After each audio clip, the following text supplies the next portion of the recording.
오늘도 내 자리에 나오신 여러분들을 환영합니다. 우리 함께 사도신경으로 신앙 고백 드림으로 수요예배 시작합니다. 전능하사 천지를 만드신 하나님 아버지를 내가 믿사오며 그 외아들 우리 주 예수 그리스도를 믿사오니 이는 성령으로 잉태하사 동정녀 마리아에게 나시고 본디오 빌라도에게 고난을 받으사 십자가에 못 박혀 죽으시고 장사한 지 사흘 만에 죽은 자 가운데서 다시 살아나시며 하늘에 오르사 전능하신 하나님 우편에 앉아 계시다가 저리로서 산자와 죽은 자를 심판하러 오시리라. 성령을 믿사오며 거룩한 공회와 성도가 서로 교통하는 것과 죄를 사하여 주시는 것과 몸이 다시 사는 것과 영원히 사는 것을 믿사옵나이다. 아멘. 찬송가 472장 부릅니다.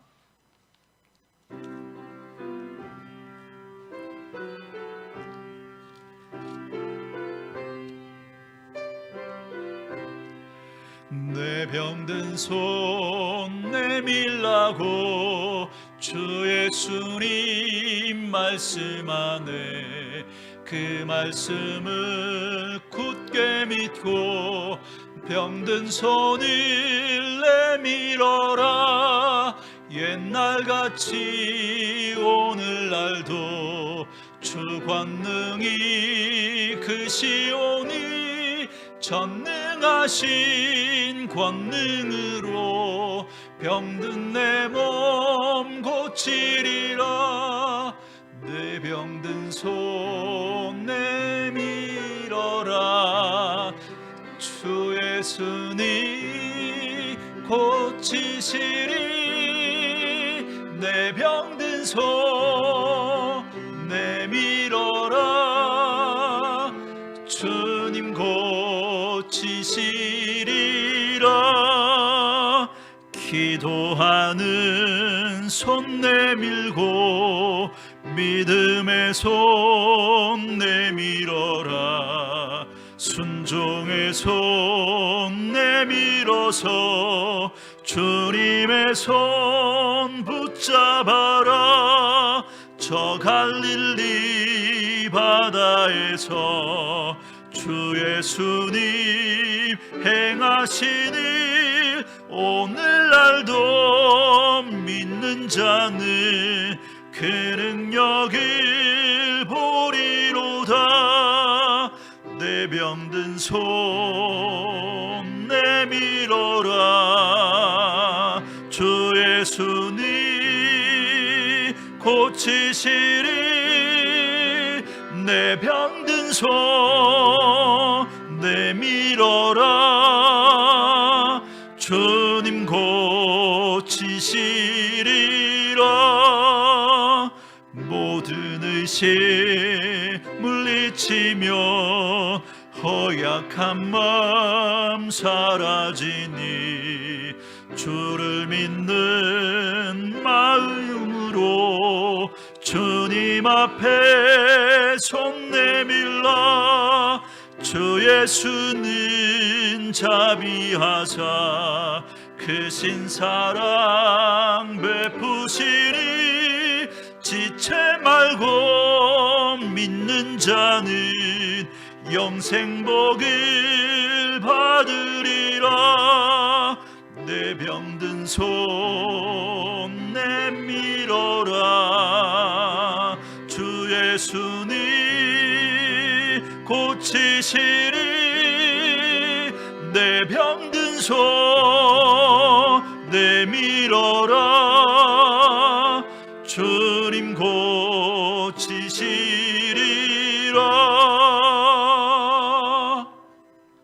아멘. 이 시간 우리에게 주시는 하나님의 말씀은 마태복음 9장입니다. 마태복음 9장 18절에서 26절 말씀까지.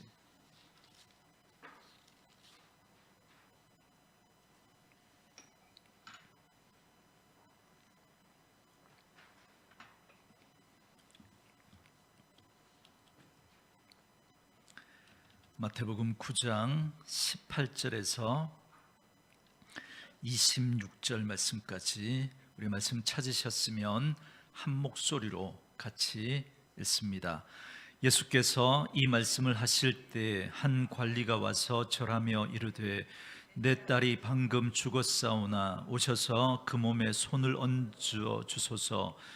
그러면 살아나겠나이다 하니 예수께서 일어나 따라가심에 제자들도 가더니 12회 동안이나 혈류증으로 앓는 여자가 예수의 뒤로 와서 그 겉옷가를 만지니 이는 제 마음에 그 겉옷만 만져도 구원을 받겠다 함이라. 예수께서 돌이켜 그를 보시며 이르시되 딸아 안심하라, 네 믿음이 너를 구원하였다 하시니 여자가 그 즉시 구원을 받으니라. 예수께서 그 관리의 집에 가사 피리 부는 자들과 떠드는 무리를 보시고 이르시되 물러가라, 이 소녀가 죽은 것이 아니라 잔다 하시니 그들이 비웃더라. 무리를 내보낸 후에 예수께서 들어가사 소녀의 손을 잡으심에 일어나는지라. 그 소문이 그 온 땅에 퍼지더라. 아멘. 우리 좌우에 계신 분들 이렇게 한번 인사하고 말씀 받겠습니다. 하나님의 말씀을 아멘으로 받읍시다. 하나님의 말씀을 아멘으로 받읍시다. 할렐루야. 아멘. 오늘은 함께 읽으신 마태복음 9장 18절에서 26절 말씀을 중심으로 마태복음 강의 38번째 시간으로 손을 잡으심에 일어나는지라라는 제목의 말씀으로 잠시 은혜를 나누겠습니다. 여러분, 그리스 로마 신화 읽어보셨습니까? 아이들이 굉장히 좋아하고 재미있어하는 얘기들이 많이 있습니다. 또 그 속에 교훈적인 내용들도 담겨져 있기 때문에 아마 아이를 키워보신 분들은 아이들에게 그런 책을 사주기도 하셨을 겁니다. 그 이야기를 읽어보면 굉장히 황당한 이야기들도 또 많이 있지만 또 그 가운데는 우리의 고개를 끄덕이게 하는 그런 이야기들도 많이 있습니다. 그래서 저는 이 신화는 진리의 그림자다, 이런 생각을 하게 됩니다. 여러분, 그림자 아시죠? 만약에 여러분이 아침에 일찍 해가 뜰 때쯤 그 해를 등지고 이렇게 서 있으면 그림자가 길게 이렇게 늘어져 있는 걸 보게 될 겁니다. 그러나 낮 12시 해가 한참 높이 떠 있을 때 그때 그림자를 보면 그림자는 굉장히 키가 작은 그림자가 생길 겁니다. 그러니까 그림자는 우리의 실체를 반영하기는 하지만 정확하지는 않은 거죠. 어떨 때는 너무 크게, 또 어떨 때는 너무 작게 만들기도 하고요. 또 그리고 우리의 모습을 보여주기는 하지만 그러나 우리의 표정이나 우리가 입은 옷의 색깔이나 이런 것들은 보여주지 못합니다. 그렇기 때문에 우리가 신화를 읽을 때는 거기서 필요 없는 부분들을 걷어내고 그 안에 들어있는 진리의 조각들을 찾으면서 읽으면 되겠죠. 그러면 훨씬 더 재미있게 읽을 수 있을 겁니다. 그러나 우리는 성경은 그렇게 읽으면 안 돼요, 그죠? 그런데 일부 신학교, 또 많은 신학교에서 이렇게 성경도 어떤 신화의 한 부분이다, 이렇게 해서 성경의 의미를 제대로 우리가 알아내려면 이 성경에 있는 신화적인 요소를 걷어내고 읽어야 된다. 그래서 비신화와 작업, 그래서 그렇게 성경의 신화적인 요소들을 막 걸어내고 그 속에서 어떤 교훈을 찾으려고 하죠. 여러분, 우리가 세상의 책은 우리가 그렇게 읽어야 하겠지만 하나님의 말씀, 기록된 성경은 우리가 그렇게 읽을 수 없는 거죠. 어쨌든 신화는 우리가 그렇게 읽으면 됩니다. 그 신화에 나오는 내용 중에 하나를 소개하면요, 여러분, 그리스 신화의 마이다스의 손이라는 이야기 아마 들어보신 분들 계실 겁니다. 여러분, 혹시 술의 신 디오니소스라고 들어보셨습니까? 디오니소스. 그리스 신화에서는 이 술의 신을 디오니소스 이렇게 부르지만 로마 신화에서는 우리가 익숙한 국민 드링크 바카스, 바카스로 소개됩니다. 그래서 이 술의 신이 이 마이다스라고 하는 왕에게 이런 제안을 했습니다. 네가 무슨 소원이든지 한 가지를 이야기하면 내가 들어주겠다. 그랬더니 이 마이다스가 소원을 이야기하는데요, 제가 손대는 것마다 다 황금이 되도록 해주세요, 이렇게 이야기를 한 겁니다. 나중에 후회하게 될 텐데 괜찮습니다. 꼭 그렇게 해주면 좋겠습니다. 그래서 마이더스는 자기가 손대는 것마다 황금으로 변하는 그런 능력을 받게 됐습니다. 돌 항아리를 만졌더니 이제 그 금 항아리가 되는 겁니다. 나무를 만졌는데 나무가 황금으로 바뀝니다. 돌멩이를 만졌더니 금덩어리로 바뀌는 겁니다. 얼마나 신이 났는지 모릅니다. 그래서 신이 나서 이것저것 만질 때마다 모든 것이 다 금으로 바뀝니다. 그러다가 나중에 이제 식사 시간이 됐습니다. 배가 고파서 이제 밥을 먹으려고 빵을 딱 잡는 순간에 그 빵이 황금으로 바뀌어 버리는 거죠. 그때 그는 이건 좀 아닌 것 같은데 라고 하는 불안함이 밀려왔습니다. 그러나 이건 예고편에 불과했습니다. 잠시 후에 딸이 아빠 하면서 달려오는데 너무 반가운 마음으로 안았더니 그 딸이 황금으로 바뀐 겁니다. 여러분, 우리가 흔히 마이더스 손이라고 할 때 여기에는 긍정적인 의미로 도 쓰이고 부정적인 의미로도 쓰이는데요. 긍정적인 의미로 어떤 사람이 손을 대면 막 일이 안 되던 일이 막 되고, 그죠? 막 그러면 저 사람은 마이더스의 손을 가졌다, 그렇게 이야기를 합니다. 예를 들어서 집에 그죠, 냉장고에 음식을 할 만한 재료도 없는데 이분이 막 그걸 가지고 막 요리를 했는데, 그죠, 음식을 했는데 기가 막힌 맛있는 음식이 만들어지는 거예요. 그죠? 우리가 그럴 때 참 마이더스의 손을 가졌다, 이렇게 이야기하죠. 그런데 어떤 분은 너무나 막 기가 막힌 재료를 가지고도 음식을 했는데 맛이 없어. 그래서 우리 라면 스프 넣어서 우리 다시 먹자, 이렇게 하는 분들도 있습니다. 어쨌든 그죠? 이렇게 마이더스의 손을 가진 라고 그렇게 이야기할 때 긍정적으로 그렇게 이야기를 하죠. 그래서 도저히 회생불능인 그런 회사도 어떤 사람이 가서 이렇게 경영을 하니까 그 회생 불가능했던 그 회사가 다시 살아나게 되는 그런 모습들도 봅니다. 그런데 잘 나가던 그 사업도 그분이 손을 대면 다 말아먹는 그런 분들도 있습니다. 교회 공동체도 마찬가지죠. 어떤 분은 그 공동체에 들어가서 활력이 없고 무기력한 그 공동체를 아주 감격적이고 생동감 넘치는 그런 공동체로 바꾸어내는 그런 손을 가진 분들이 있을 수도 있고요. 어떤 분들은 들어가기만 하면 분란이 일어나고 문제를 일으키고 막 그렇게 하는 그런 분들도 있을 수도 있습니다. 오늘 우리가 읽은 이 본문에 보면 굉장히 나쁜 손을 가진 두 여인이 등장합니다. 그 중에 한 명은 12년간 혈류병을 앓았던 여인이었고요. 또 한 명은 죽어서 시체가 된 12살짜리 어린 아이입니다. 여러분, 혈류병이라고 들어보셨죠? 여인이 하혈을 멈추지 않는 병을 혈류병이라고 합니다. 여러분, 어떤 분은 생리 때가 되면 빈혈이 막 심해서 힘들어하는 분들도 가끔 보게 됩니다. 그런데 이 여인은 12년 동안이나 하혈이 멈추지 않았으니까 그 당시 의료 수준을 생각할 때 여러분, 아마도 이 여인의 건강 체계는 완전히 다 망가졌겠죠. 그래서 몸이 완전히 만신창이가 되지 않았겠습니까? 마가복음에 보면 이 여인이 이 병을 고치려고 많은 의사들을 만났는데 그것 때문에 자기의 전 재산을 다 허비했지만 그래도 낫지 않았다라고 기록하고 있습니다. 그러니 건강만 무너진 게 아니죠. 그 병을 고치겠다고 많은 재산을 다 써버렸으니까 경제생활도 완전히 다 망가졌습니다.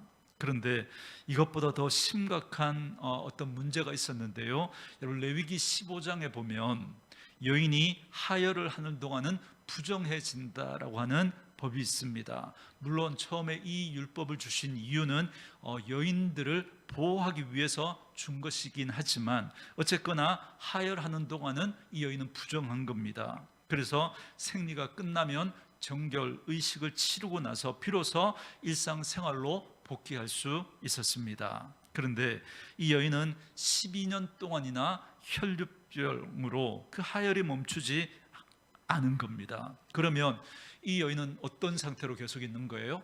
계속 부정한 상태로 계속 있는 겁니다.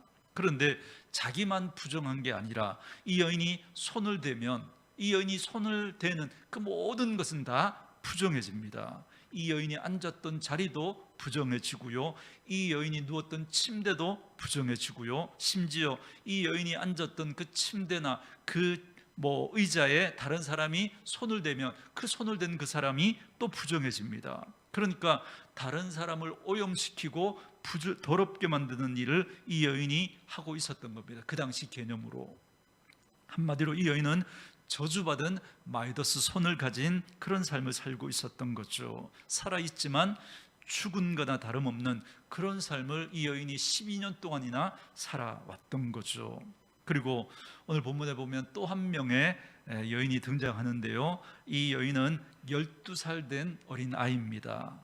이 여인의 아버지는 오늘 본문에 보면 그냥 관리라고 소개하고 있지만 마가복음이나 누가복음에 보면 정확하게 이 딸의 아버지가 뭐 하는 사람인지를 알려줍니다. 그는 회당장이었습니다. 그리고 그의 이름은 야이로라고 분명히 알려줍니다.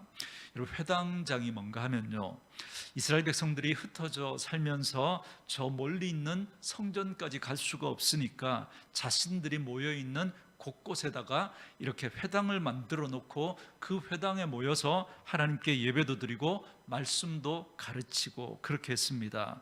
그런 회당을 관리하는 사람이 바로 회당장입니다. 그는 회당에서 보통 그런 회당들에는 보통 두루마리로 된 성경이 보관되어 있었습니다. 그래서 이 성경을 잘 관리하는 책임이 바로 이 회당장에게 있었고요. 그리고 회당장은 예배 때 설교할 랍비들을 초청하기도 하고, 전체적인 어떤 조율을 하는 사람이 바로 회당장이었습니다. 그렇기 때문에 회당장은 보통 그 지역의 유지라고 하는 그런 사람들이 그 역할을 감당하게 되었습니다. 그런데 이 회당장에게 12살 된 딸이 있었는데 그만 죽은 겁니다.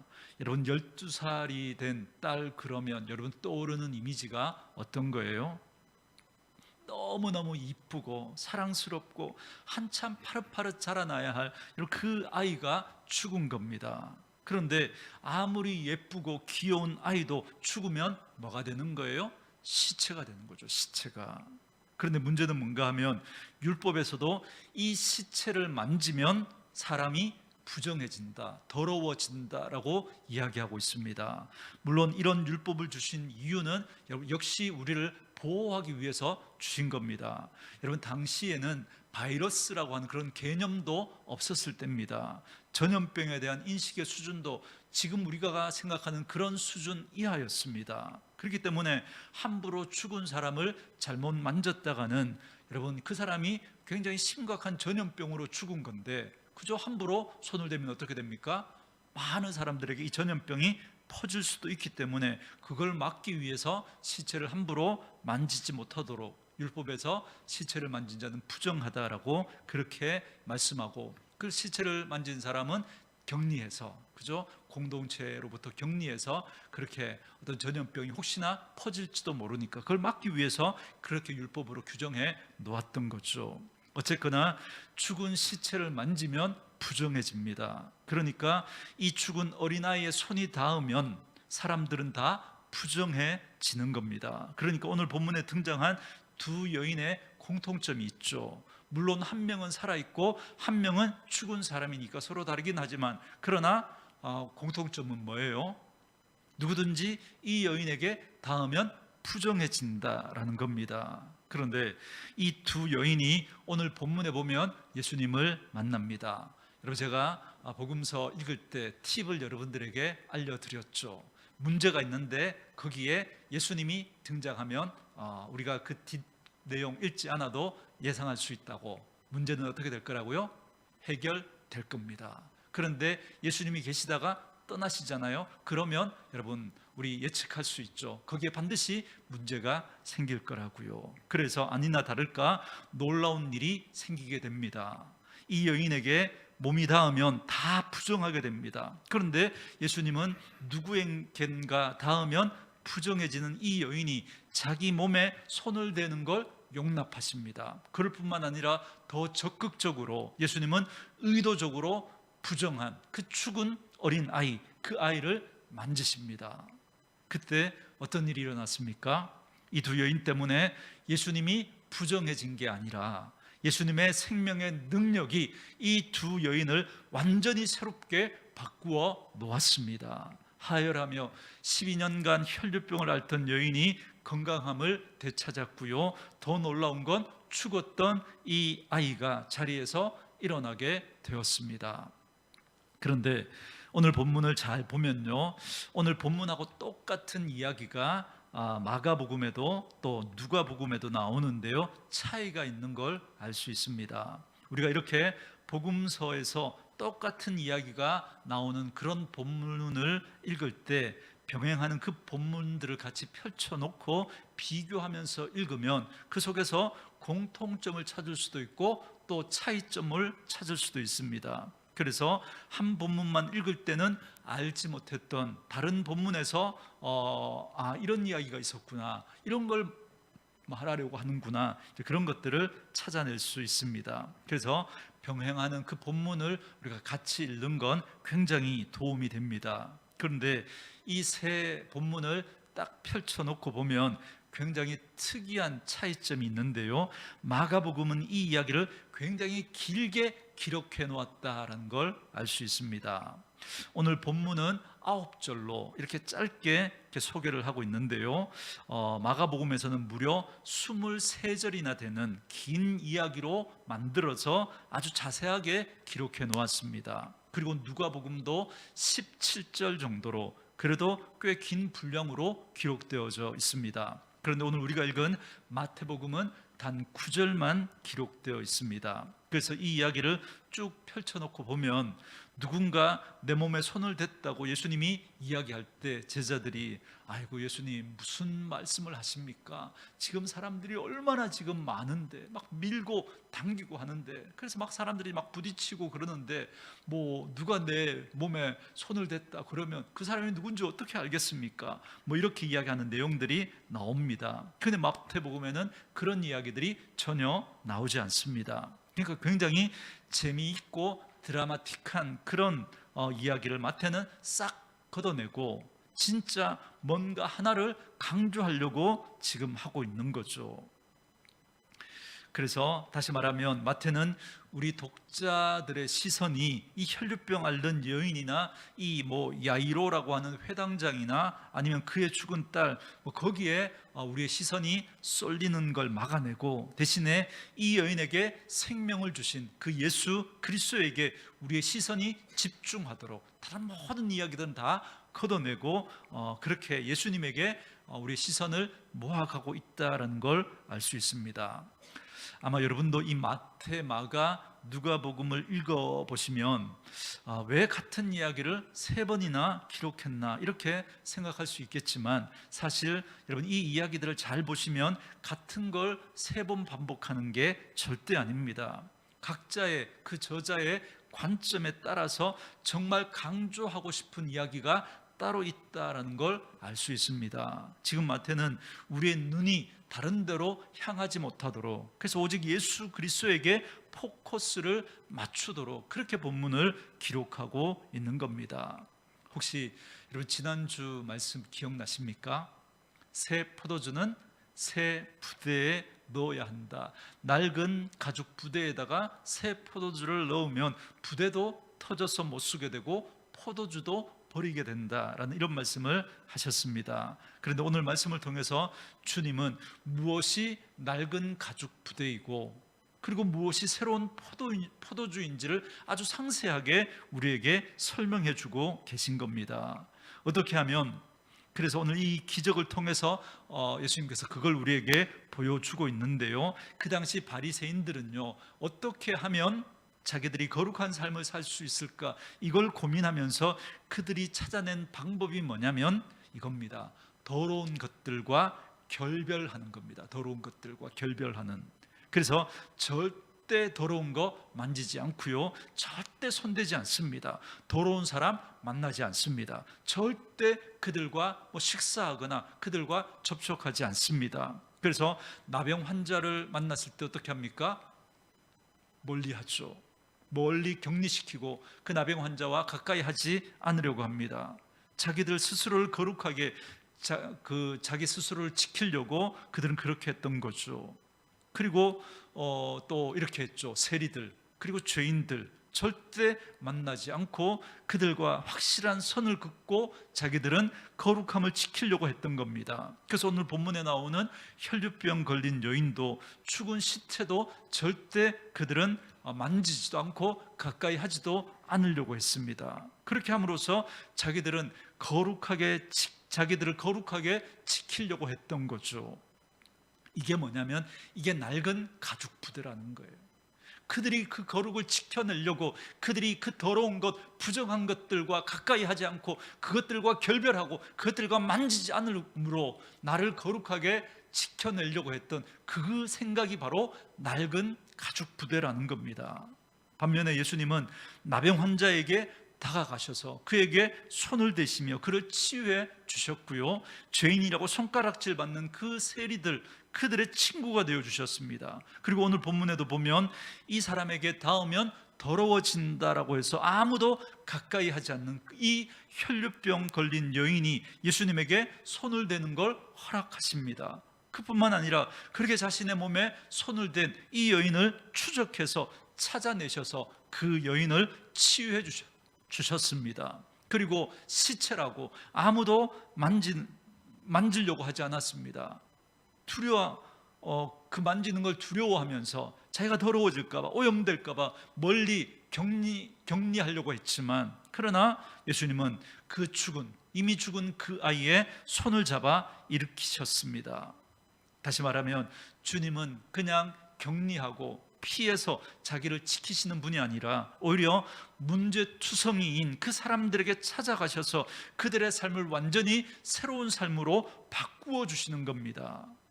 오늘 이곳에 있는 우리들도 마찬가지죠. 우리가 여기 양복 입고 점잖게 이렇게 있습니다만, 한 사람 한 사람 우리의 내면을 주님은 너무나 잘 알고 계십니다. 만약에 주님이 그런 우리의 내면을 들여다보신다면 그냥 죄로 오염된 문제투성이인 그런 우리들의 모습이 다 드러나게 될 거예요. 다. 여러분, 그런 우리들을 주님이 찾아와 주셔서 더럽다고 내치지 않으시고 한 사람 한 사람 만나주시고 손잡아 주시고 주님의 품에 안아주시고 우리를 위해서 대신 십자가에 죽어 주셨습니다. 그래서 우리는 어떻게 되었습니까? 바울은 이렇게 이야기하죠. 누구든지 그리스도 안에 있으면 새로운 피조물이다. 이전 것은 지나갔으니 보라 새 것이 되었도다. 여러분, 한 분 한 분이 주님 만나서 완전한 새로운 사람이 되었다고 이야기하고 있습니다. 우리는 더 이상 낡은 가죽 부대 안에 갇혀가지고 다른 사람에게 손가락질하고 판단하고 저 따위로 신앙생활하면 되나, 이런 얘기를 하는 그런 바리새인과 같은 그런 낡은 가죽 부대에 그렇게 그 안에 든 사람들이 아니라, 우리는 주님이 우리에게 주신 그 생명의 능력과 그 감격 속에 기뻐하면서 또 다른 누군가에게 이 생명의 은혜를, 이 생명의 강물을 흘려보내는 그런 역할을 하는 바로 새 포도주의 능력을 경험한 그런 사람들이다라는 겁니다. 주님은 바로 그런 분이십니다. 여러분의 어두운 그늘, 어두운 그림자, 아무리 짙고 힘들고 절망적이라고 해도 주님께서 여러분들을 찾아가셔서 여러분들을 만나주시는 순간 여러분의 인생에 밝은 빛이 비치게 됩니다. 그 이전에 알지 못했던 생명의 놀라운 그 은혜를 경험하게 될 거고요, 그리고 그 환희와 그 기쁨 가운데서 노래하는 그런 삶으로 바뀌어지게 되는 줄 믿습니다.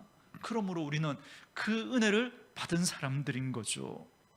특별히 마태는 주님의 그런 놀라운 능력을 나타내기 위해서 아주 특별한 한 단어를 사용하고 있는데요, 그 단어가 뭐냐면 일어나다라고 하는 이 단어입니다.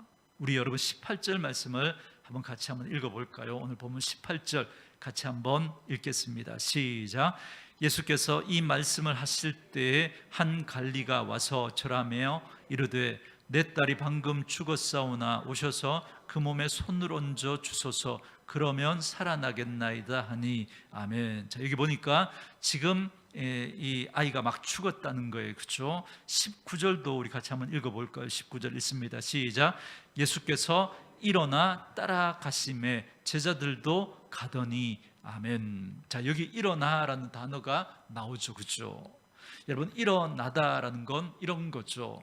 이 관리가 와서 이야기하니까 예수님이 앉아 있다가 일어나서 간 겁니다. 그냥 자리에서 일어난 거예요. 그죠? 그런데 이 일어나다라는 이 단어는 여러 가지 의미로 쓰이고 있는데요. 예를 들어서 잠자다가 일어나다라고 할 때, 이때도 우리 일어난다 그런 그저 표현 쓰죠. 몸은 일어난 게 아니에요. 그죠? 그냥 눈만 떴는데 이제 일어났다. 그죠? 그렇게 이야기하잖아요. 그죠? 그때도 우리가 일어났다 이런 표현을 쓰기도 하고요. 오늘 본문 25절에 보면 회당장 야이로의 이 죽은 딸을 예수님이 손을 잡아 일으키시니 일어났다 이렇게 되어 있습니다. 여러분, 이 일어났다라는 말은 무슨 말이에요? 자리에서 일어났다는 말이 아니라 죽었다가 살아났다. 그죠? 부활했다 이 말이잖아요. 그죠? 그러니까 일어나다라고 하는 이 말에는 그냥 자리에서 일어나는 것도 일어나다고, 그죠? 잠자다가 눈을 뜨는 것도 일어나는 거고, 또 이렇게 죽었다가 다시 부활한 것, 살아난 것도 일어났다 이런 뜻으로도 쓰입니다. 그렇다면 25절에서는 회당장의 딸이 죽었다가 살아났으니까 일어났다 이 단어를 쓰는 게 자연스러운데요, 19절에서 예수님이 자리에서 일어나다 이 단어를 굳이 마태가 안 써도 이야기는 됩니다. 그래서 마가나 누가복음에 보면요, 일어나다라는 말이 없어요. 그냥 회당장과 함께 갔다, 그죠? 회당장을 따라갔다 이렇게 이야기해도 돼요. 그죠? 그런데 굳이 마태는 여기에서 일어나라고 하는 이 단어를 집어넣어 가지고 표현해 주고 있습니다. 그러니까 마태는 의도적으로 여기에 부활이라고 하는 그 중의적인 의미를 품고 있는 일어나다라는 단어를 굳이 이 19절에 쓰고 있는 겁니다. 왜 그랬을까요? 그러니까 지금 마태는 예수님께서 죽으셨다가 부활하셔서 우리에게 놀라운 생명의 은혜를 베풀어 주신다라는 그걸 암시하기 위해서 이 단어를 의도적으로 사용했던 겁니다. 무슨 말이냐면 이런 거죠. 방금 이 딸아이가 죽었습니다. 그런데 주님께서 마치 죽음의 자리에서 일어나시는 것처럼 일어나셔서 가서 그 죽은 딸을 일으켜 주셨다라는 겁니다. 다시 말하면 예수님이 십자가의 죽음을 통해서 우리의 모든 죄와 슬픔과 아픔과 절망과 죄의 심판을 예수님이 다 짊어지시고 가신 거예요. 그러나 그걸로 끝난 게 아니죠. 주님은 그 죽음의 한복판으로 들어가셔서 그 죽음을 끝장내시고 부활하셨습니다. 그리고 부활하신 주님의 그 능력으로, 부활의 그 생명의 능력으로 우리를 찾아오셔서 우리 한 사람 한 사람의 손을 잡아 일으켜 주시는 거예요. 그래서 죄로 말미암아 죽었던 우리를 살려내시는 거죠. 절망 가운데 울고 있는 사람들, 고통 가운데 누워 있는 사람들, 일어나지 못하는 사람들, 그 한 사람 한 사람의 그 손을 잡고 일으켜 주셔서 우리에게 생명의 능력을 주시고 주님이 주신 그 놀라운 기쁨과 감격 가운데 살아가도록 우리를 일으켜 세워주고 있다라는 겁니다. 그런 중의적인 의미가 바로 이 일어나라고 하는 이 단어 속에 담겨져 있는 것이죠. 마태는 오늘 이 사건이 두 사람을 치유하고 살리신 사건이라는 걸 알려줄 뿐만 아니라 동시에 이 사건이 바로 부활하신 예수님이 우리에게 어떤 일을 하실 것인지를 보여주는 하나의 표로, 하나의 예고편으로 오늘 이 본문을 우리에게 기록해 주고 있는 것입니다. 그래서 바로 예수님이 이런 죽음의 한복판에 들어가서 우리 죄를 위해서 죽으실 뿐만 아니라 다시 살아나셔서 죄 가운데 그 죽음의 그 고통과 그 절망 가운데 있는 우리들을 살려내시는 그런 분이다라는 걸 알려주고 싶은 거예요. 여러분, 혹시 눈썰미가 있으신 분들은 아마 알고 계실 텐데요, 천주교에서 사용하는 십자가가 있고 또 우리 개신교에서 사용하는 십자가가 있는데, 여러분 거기에는 굉장히 큰 차이가 있는 것 아십니까? 천주교의 십자가에는 그죠? 뭐가 같이 있죠? 예수님이 달려있는 거죠. 그 모습이 항상 그 십자가에 같이 이렇게 있습니다. 그런데 우리 개신교회는 그 십자가 예수님이 달리신 모습들은 거의 잘 없죠, 그죠? 이렇게 강조하는 강조점이 다릅니다. 그러니까 천주교가 사용하는 그 십자가에는 예수님이 달려 있으니까 예수님의 그 죽음을 강조하고 있는 거고, 우리 개신교의 그 십자가에는 예수님이 없죠. 그 빈 십자가입니다. 빈 십자가. 그러니까 예수님의 부활을 강조하고 있는 겁니다. 물론 이 둘 다 중요합니다. 어느 하나가 없다면 우리의 구원이나 우리의 신앙생활은 불가능합니다. 죽음이 있어야 하고요, 그리고 부활이 있어야 합니다. 둘 다 중요하지만, 그런데 우리가 강조하는 건 부활의 능력을 더 강조하고 있습니다. 맞아요. 예수님은 우리를 위해서 죽어주셨습니다. 우리의 모든 짐을 대신 지셨습니다. 우리의 모든 슬픔과 아픔과 고통과 눈물을 자기가 다 짊어지셨습니다. 그런데 그게 끝이 아니죠. 다 짊어지신 주님은 그것을 이제 십자가에 못 박으시고 부활하셔서 우리에게 이전에 알지 못했던 놀라운 감격과 기쁨과 영생의 복된 소식을 우리에게 전해주시기를 원하시는 겁니다.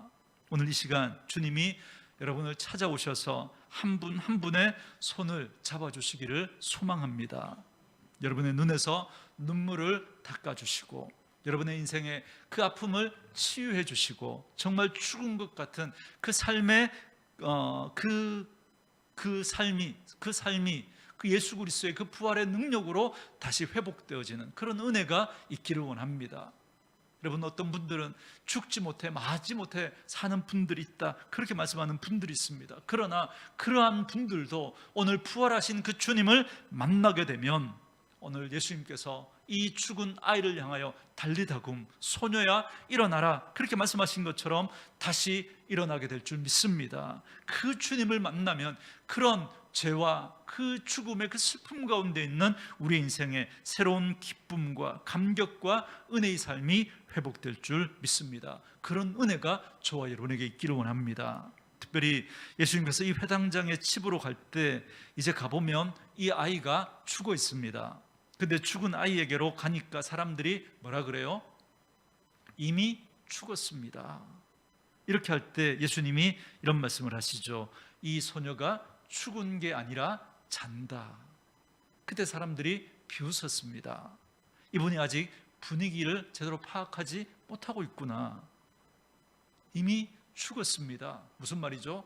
끝났습니다, 이 말이죠. 사실 거기 보면 이미 곡하는 사람들이 와서 곡을 하고 있었습니다.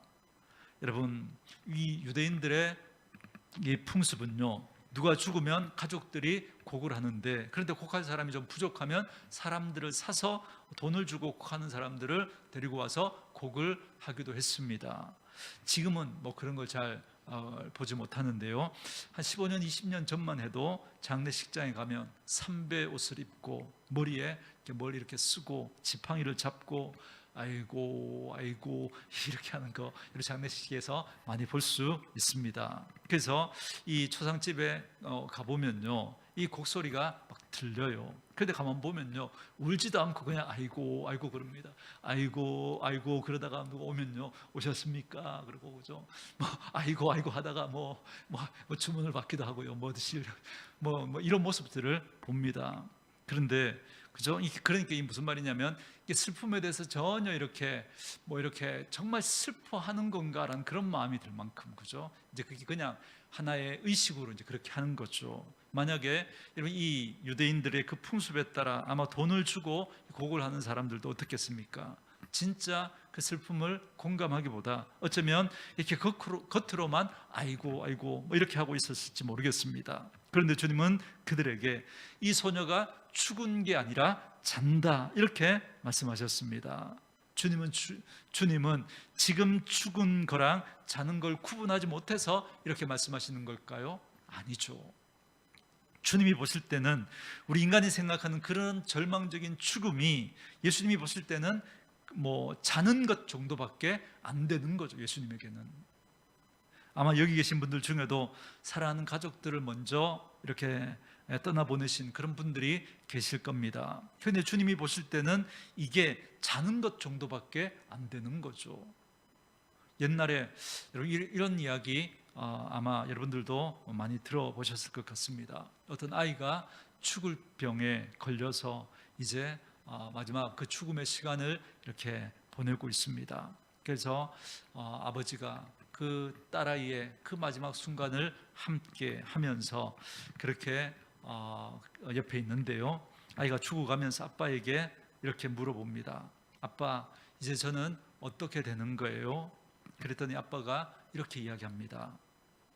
얘야, 네가 아빠 방에서 놀다가 잠이 들었는데 다음날 아침에 눈을 떠보면 네 방 침대에서 이렇게 눈을 뜬 그런 기억 있지? 네가 잘 동안에 아빠가 널 안고 네 방으로 옮겨서 침대에 눕히고 이불을 덮어준 거야. 기억나지?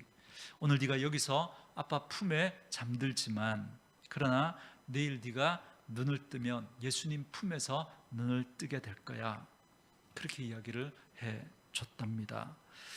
여러분, 예수님은 죽음을 이렇게 보신 거죠. 이렇게 이제 끝장나는 거고 절망적인 게 아니라, 죽음으로 모든 게 다 끝나는 게 아니라 마치 잠자는 것처럼 천국에서 눈을 뜨게 될 것을 주님은 알고 계신 거예요. 그만큼 주님에게 이 죽음은 그렇게 심각하고 큰 문제가 아니고 주님이 다 해결해 주셨다라고 하는 것이죠. 그래서 여러분, 우리 기독교의 장례는 여러분 곡을 하지 않습니다. 오히려 찬양하죠. 오히려 노래합니다. 왜요? 죽음은 끝이 아니기에. 여러분, 그 죽음은 우리가 이 땅에서의 삶을 끝내고 하늘에서 하나님과 함께 영원한 삶을 사는 그런 새로운 삶의 시작이기에 우리는 그 죽음을 끝이라고, 절망이라고 이야기하지 않는 겁니다. 그래서 오늘 주님은 이 아이의 죽음을 그렇게 보셨던 겁니다. 그리고 주님은 실제로 그 죽었던 아이의 그 손을 잡아 일으키십니다. 사랑하는 성도 여러분, 부활하신 주님께서 여러분의 손을 잡으실 때 여러분은 죽음을 뛰어넘는 영생의 주인공이 될 것입니다. 누군가에게 손을 대면 모두를 부정하게 만들어버린 그 이 여인들이 오늘 예수님을 만나니까 어떻게 됩니까? 부정하게 하는 그 여인들이, 하나는 혈류병으로 다른 사람에게 손을 대기만 해도 부정해지던 여인이었고, 이 한 아이는 완전히 죽어서 시체가 되어 만지는 사람들마다 부정하게 되는 그 아이였지만 오늘 예수님을 만나니까, 예수님이 그의 몸에 손을 대시니까 그의 몸이 치유되어지고 죽은 아이가 살아나 새로운 삶을 살게 된 겁니다. 그런데 여기서 우리가 이런 질문을 한번 던져봐야 합니다. 그 자리에는 두 여인만 있었던 게 아니에요. 두 여인만, 많은 사람들이 함께 있었습니다. 그런데 왜 이 두 사람만 이런 놀라운 생명의 능력을 경험했냔 말이죠. 왜 이 두 여인만? 사실 예수님은 모든 사람에게 이 은혜의 손길을 내미셨습니다. 그런데 바리새인처럼 자기가 가지고 있는 이 낡은 틀에 갇힌 사람들, 낡은 가족부의 안에 들어가 있어서 도무지 이 예수님의 말씀을 들으려고 하지 않는, 내 생각의 그 틀에 갇혀서 내 생각만 맞고 도무지 다른 사람들의 그 생각을 받아들이려고 하지 않는 그런 사람들이 바로 이 낡은 가족 부대 안에 여전히 그 틀을 깨지 못하고 살아가고 있는 사람들이었던 거예요. 그들은 주님을 만났지만 그러나 그 주님으로부터 어떠한 변화도 그의 삶에 일어나지 않습니다.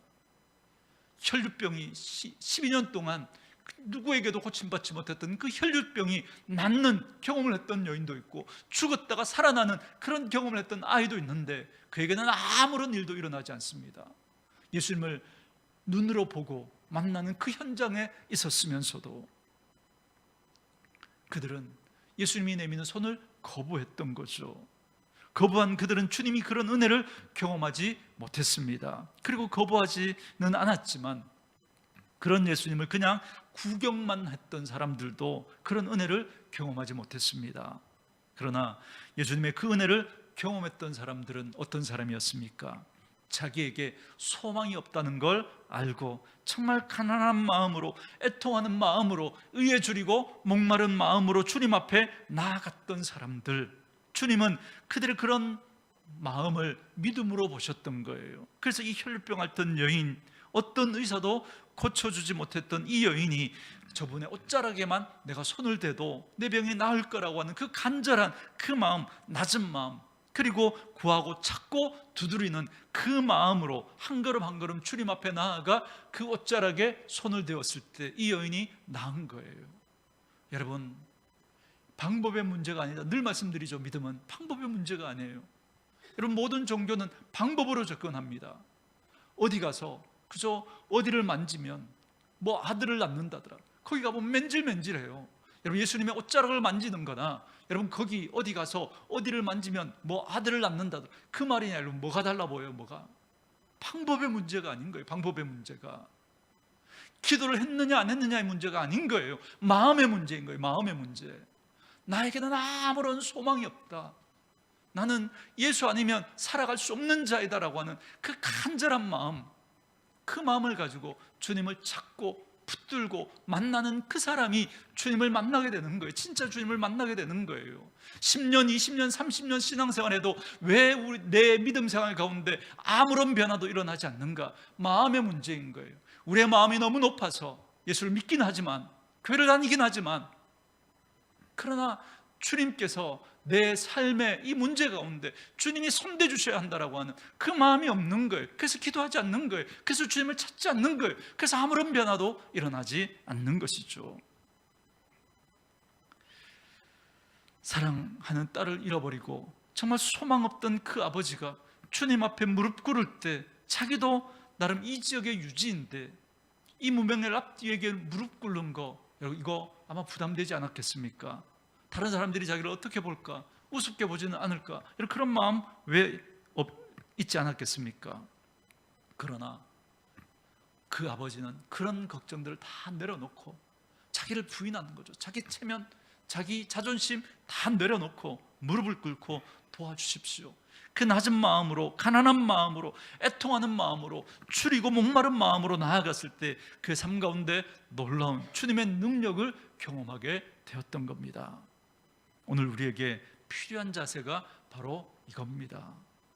나는 이 낡은 가죽 부대 안에 들어가서 권사라고 하는 직분을 가지고, 장로라고 하는 직분을 가지고, 집사라고 하는 직분을 가지고 내가 나름대로 또 교회 주의를 잘 지키고 나름대로 교회에서 이런저런 일을 하고 있으니까 내 신앙에 아무런 문제가 없다라고 생각하는 그런 낡은 가죽 부대가 아니라, 그걸 가지고 믿음을 판단하고 그렇게 하지 못하는 사람들 향하여서 집사가 돼서 권사가 돼서 왜 신앙이 그 모양이냐고 그렇게 판단하고 비판할 줄만 알았지, 정말 나를 말씀 앞에서 나를 바라보고 정말 오늘 우리 안에 정말 예수가 아니면 나는 안 된다라고 하는 그 간절한 그 마음 없이 그저 다른 사람을 향하여서 비판하고 손가락질하는 그런 우리의 모습은 아니었는지 돌아보시고, 대신에 주님의 은혜가 아니면 저에게는 아무런 소망이 없습니다. 저를 불쌍히 여겨주십시오. 이런 낮은 마음으로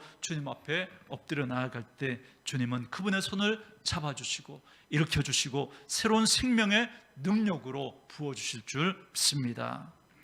사랑하는 성도 여러분, 여러분의 손길이 닿는 곳에 어떤 역사가 일어나고 있습니까? 저는 여러분이 먼저 그 생명의 능력으로 찾아오신 주님의 손을 꼭 붙들 수 있기를 원합니다. 그리고 여러분이 경험한 그 놀라운 생명의 능력을 가지고 또 다른 누군가를, 울고 있는 누군가를, 절망에 빠져 있는 누군가를 손잡아 일으켜 주시는 그런 저와 여러분들 되어줄 수 있기를 주님의 이름으로 축원합니다. 우리 오늘 주신 말씀을 생각하면서 우리 이 찬양 함께 부르고 기도하는 시간 갖겠습니다.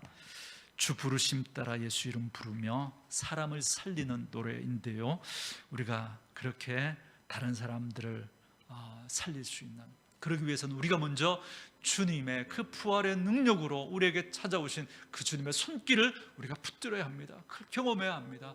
그리고 이제 우리는 그 생명의 능력으로 또 다른 사람들을 손잡아주고 일으켜줄 수 있는 그런 저와 여러분 되어줄 수 있기를 원합니다. 그 마음으로 우리 찬양 함께 부르고 기도한 시간 갖겠습니다.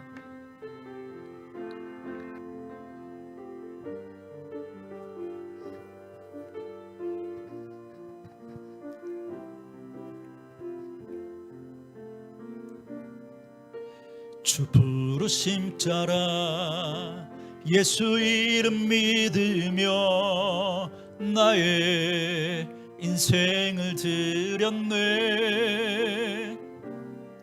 사람들 이해 못하고 결과 어떠하든지 주만 따라가길 원했네. 이제와 돌이켜보니 그저 부끄러울 뿐 모두 다 주의 은혜라. 벼랑 끝에 선 나를 주의 손이 이끌어 여기까지 인도하셨네. 하나님 사랑 날 떠나지 않고 끝까지 사랑하셨기에 오직 예수와 십자가만 바라보면서 나의 생명도 아낌없이 드리기 원했네. 내 노래가 상한 영혼 일으켜 다시 살게 하는 노래가 되기. 주 배울 때 착한 일꾼이라 칭찬받기 나 원하네. 내 노래가 상한 영혼 일으켜 다시 살게 하는 노래가 되기. 주 배울 때 착한 일꾼이라 칭찬받기 나 원하네. 우리 주신 말씀 붙들고 같이 한번 기도하겠습니다. 오늘 우리의 모습을 한번 돌아봤으면 좋겠습니다. 오늘 나는 어떤 모습으로 믿음 생활하고 있는지, 바리새인들처럼 낡은 그 가죽 부대 안에 내가 가지고 있는 그런 종교적인 틀과 내가 가지고 있는 그 생각의 틀 속에 갇혀서 나는 나름대로 믿음 생활 잘하고 있다고 그렇게 착각하고 있는 우리의 모습은 아닙니까? 그러면서 다른 사람들 향하여서 비판하고 손가락질하고 지적질하면서 다른 사람들을 살리는 게 아니라 다 손대는 것마다 다른 사람들을 넘어지게 하고 아프게 하고 힘들게 하는 그런 우리의 모습들은 아니었는지 오늘 우리의 모습들을 한번 돌아보면서 우리 안에 있는 이 낡은 가죽 부대 이제는 버리고 정말 주님이 주시는 그 생각으로, 주님이 주시는 그 말씀으로 우리의 생각을 채우게 하시고 새로운 그 가죽 부대 안에 그 예수님을 담고 주님이 말씀하시면 무엇이든지 그 말씀대로 순종하며 이제는 정말 내가 그 주님 만나고 내가 먼저 살아나고 그래서 우리가 만나는 모든 사람들에게 그들을 잡아 일으켜 줄 수 있는 정말 슬픔과 절망과 아픔과 고통 가운데 있는 그들을 손잡아 일으켜 줄 수 있는, 다른 사람을 살려줄 수 있는 그러한 저희들의 삶이 되어줄 수 있도록 하나님 은혜를 다하여 달라고. 그러기 위해 우리 안에 가져야 할 믿음의 자세가 나를 부인하는 겁니다. 나를 부정하는 겁니다. 내가 틀릴 수 있다는 걸 인정하는 겁니다. 그래서 하나님, 주님 아니면 안 됩니다, 주님이어야 합니다라고 하는 그 간절한 마음을 가지고 그렇게 다른 사람들을 손잡아주고 일으켜줄 수 있는 그런 저희들 되어줄 수 있도록 하나님 앞에 이런 태도와 자세를 가지고 주님 앞에 나아갈 수 있는 저희들 되게 해달라고 우리 같이 한번 주님 앞에 간절히 기도하며 나아가기 원합니다. 기도하겠습니다. 살아계신 아버지 하나님, 은혜를 감사합니다. 오늘도 말씀을 통하여서 아버지 하나님, 오늘 우리 안에 있는 아버지 하나님 낡은 생각들, 오늘 바리새인들이 가지고 있었던 그 낡은 아버지 하나님 가죽 부대와 같은 그런 생각의 틀을 가지고, 종교적인 틀을 가지고 아버지 하나님 그렇게 신앙생활하면서 나는 아무런 문제 없는 것처럼 착각하고 있는 우리의 모습은 아닙니까? 그래서 그 틀을 가지고 다른 사람들을 비판하고 다른 사람들을 정죄하면서 다른 사람들의 마음을 아프게 하고 힘들게 하고 넘어지게 하는 그런 우리들의 모습은 아니었는지 오늘 말씀을 통하여 우리의 모습을 돌아볼 수 있기를 원합니다. 하나님, 아버지 하나님, 나로서는 안 된다는 사실을 알게 해주십시오. 아버지 하나님, 그 나를 부정하고 정말 주님 아니면 안 된다라고 하는 그 간절한 그 사모함과 은혜를 가지고 주님 앞에 나아가 주님의 그 손을 붙들고 주님의 그 손을 만지고 정말 주님이 살리시는 그 은혜를 경험하는 저희들 되어지게 하셔서, 그렇게 아버지 하나님 주님의 그 십자가의 은혜와 그 부활의 능력을 경험한 저희들이 아버지 또 다른 사람들을 만나 그들을 잡아 일으켜줄 수 있는, 그래서 소망 없는 자들에게 예수 그리스도의 그 소망을, 하늘 소망을 전할 수 있는 저희들 되어지게 하시고, 슬픔 가운데 절망 가운데 고통하고 있는 이들에게 아버지의 사랑의 손길을 내밀어 그들을 일으켜줄 수 있는, 그들을 살려낼 수 있는 그런 저희들 줄 수 있도록 하나님 우리 한 분 한 분을 주님 축복해 주시기를 원합니다. 오늘 우리 안에 있는 아버지의 낡은 생각들, 아버지의 종교적인 아버지 우리 안에 있는 그 낡은 생각들 아버지 내어버릴 수 있도록 하나님 도와주십시오. 아버지 하나님, 나는 맞고 아버지 다른 사람들에 대하여서는 함부로 판단하고 정죄하는 그런 우리 아버지 하나님, 나쁜 아버지 하나님 그 낡은 모습들, 그 아버지 모든 것들을 버리게 하시고 정말 예수님의 말씀에 따라 아버지 하나님 오늘도 아버지 우리의 생각과 우리의 마음을 하나님의 말씀으로 채워가게 하시고, 다른 사람을 나보다 낫게 여기며 아버지 어찌하였든 아버지 그 주님의 마음으로 아버지 하나님 주님께서 그들을 살리시려고 그들의 아버지 하나님 아픔의 한복판 가운데 나아가셨던 주님, 아버지 하나님 바리새인들이 아버지 더럽다고 아버지 하나님 멀리했던 그들의 삶 한가운데로 들어가셔서 손을 잡아주시고 그들을 일으켜주셨던 그 주님처럼 오늘도 아버지 우리 삶 속에서 그렇게 아버지 우리 일상의 삶 속에서 그 주님과 함께 그 믿음의 길을 걸어가며 다른 이들을 이렇게 세울 수 있는 그런 저희들의 삶이 되어줄 수 있도록 우리 한 분 한 분을 주님 그렇게 축복해 주십시오. 살아계신 아버지 하나님 은혜를 감사합니다. 오늘도 말씀을 통해서 오늘 혈류병 앓던 여인과 죽은 12살짜리 어린 아이를 살려내시는 주님의 모습을 바라보면서 오늘 우리의 모습을 돌아보게 됩니다. 모든 사람은 이 혈류병 앓는 여인과 죽은, 그래서 부정해버린, 더러워져버린 그들을 누구도 가까이 하지 않으려고 했고 손대지 않으려고 했지만, 주님은 그들 한가운데 들어가셔서 그들을 만나주시고 그들을 손잡아주시고 그들을 일으켜주셔서 새로운 삶을 살아가게 하셨던 주님의 모습을 바라봅니다. 그런 주님과 대비된 바리새인의 모습을 보면서 오늘 우리 안에 그런 바리새인과 같은 모습은 없는지 돌아보게 해주십시오.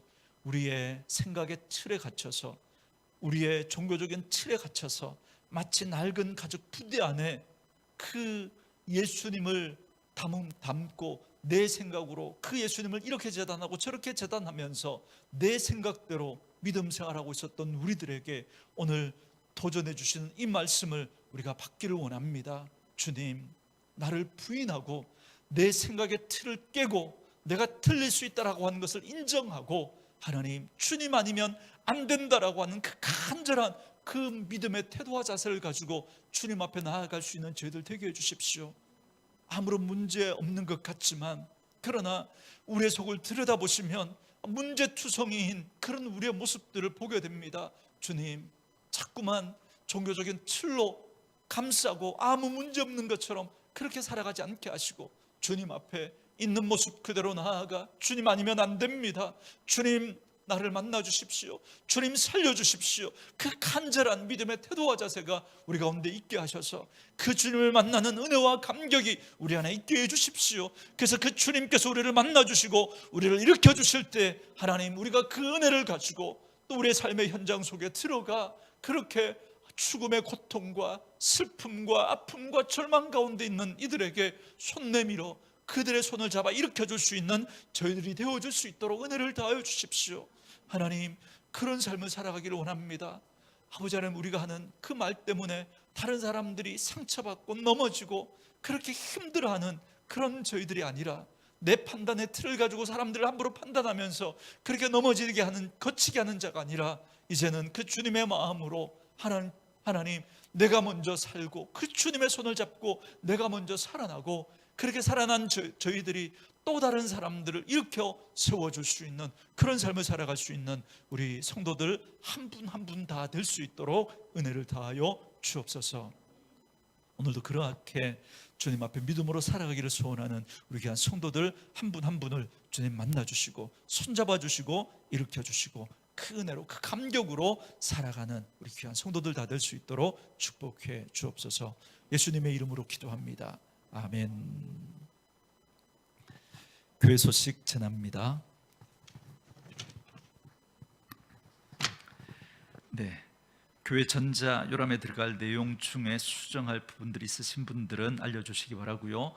저희 교회 새로 등록하셔서 아직 전자 요람에 또 내용이 없으신 분들 또 사진 꼭 주시고요.